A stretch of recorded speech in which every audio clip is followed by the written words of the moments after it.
According to the Zimbabwe Electricity Supply Authority spokesperson, that is George Manyanya, he has promised the people of Zimbabwe that during the period of Christmas, as well as also during the period of Africa Cup of Nations finals in Morocco, he promises that lights would be on. But should we trust the Zimbabwe Electricity Supply Authority? Remember, at one point, even the president of Zimbabwe himself, Emerson Dambudzo Mnangagwa, lied that they were going to keep the lights on, but we know what transpired soon after the elections. So it may be the similar rhetoric that we are told by the Zimbabwe Electricity Supply Authority. Greetings and welcome to your lovely channel, the Hlonipani Global News. If you're watching us for the very first time, please do remember to press the red or black subscribe button so that next time when we beam live, you become the very first one to watch us. Let's listen to the spokesperson of ZESA speaking. Just a moment. There are various forms of domestic tourism. As the year 2025 draws to a close and as we enter the festive season, ZESA Holdings would like to thank its valued customers and stakeholders for their continued support and resilience. We appreciate that there were ups and downs during the year, but because of your support, we managed to implement mitigation measures. And we are happy to say that the year 2025 saw improved power generation and electricity supply in Zimbabwe. It's better than the previous years. Looking at the power supply outlook in this festive period, we project a stable power supply environment this December with minimal system constraints and load management. This positive outlook is largely due to key interventions, the most significant being anticipated improved plant availability at Wange Stage 1 and 2, and also at the Kariba Power Station. With this capacity, it will be supported by supplies from independent power producers.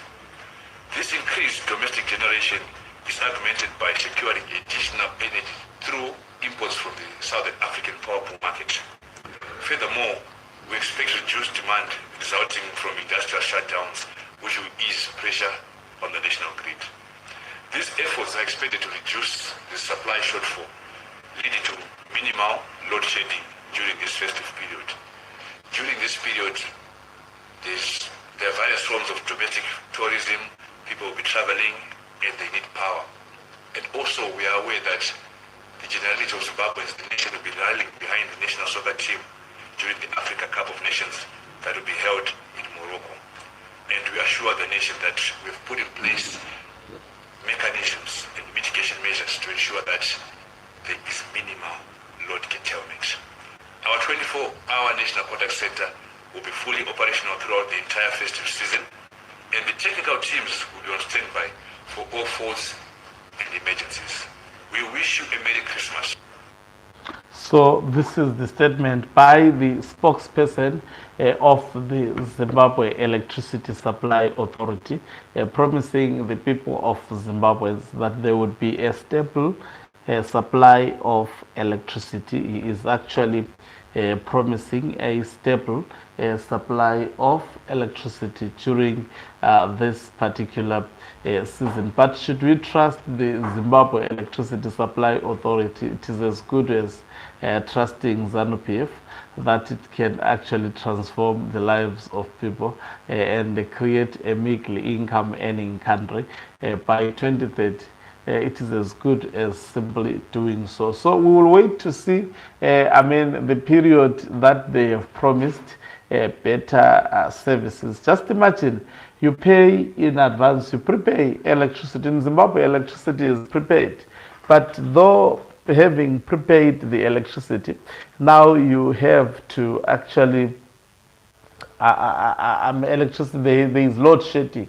Even though electricity is prepaid, it doesn't make sense because it means you give the government money, you give this parastatal money to buy electricity in advance, but they cannot just offer that particular service. This is how bad the ZANU-PF government is. This is how bad also things in Zimbabwe are. Thank you very much for watching us. If you're watching us for the very first time, please do remember to press the red or black subscribe button so that next time when we beam live, you become the very first one to watch.